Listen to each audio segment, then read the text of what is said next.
Pozdrav svima, dobrodošli u novi video na videologu RIPolitico u kojemu komentiram rezultate najnovije RTL-ove ankete za predsjedničke izbore. Anketa je provedena na uzorku od 1300 ispitanika i uz marginu pogreške manju od 3%, stoga je ovo vjerojatno i najpouzdanija od svih anketa. Ujedno, ovo je vjerojatno i posljednja RTL-ova anketa prije prvoga kruga izbora. Ova anketa će mi ujedno biti polazišna točka za poslijeizbornu analizu koliko su ankete bile u pravu, odnosno koliko su moje procjene bile točne.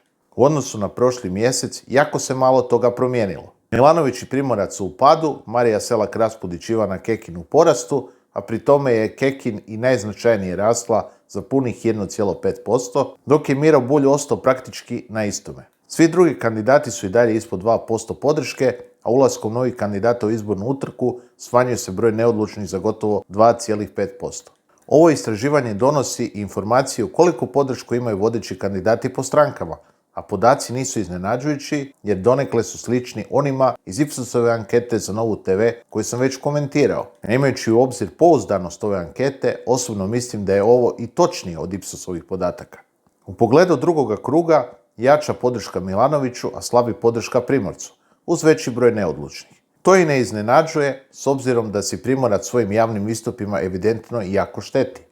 Ukratko, mislim da je sada više nego jasno da Primorac nije bio dobar odabir za HDZ, jer očito nema potencijal za obuhvaćanje većeg spektra birača, dok su se na desnici općenito glasovi raspršili između više kandidata. S obzirom da će ti birači u drugome krugu ili ostati kući ili će glasovati protiv Primorca, jasno je da Zoran Milanović doista nema prave konkurencije. Toliko za danas. Ako vam se sviđa ovaj sadržaj, zapratite RIPolitico na društvenim mrežama, poveznice su u opisu ovog videa. Do idućeg puta, do slušanja.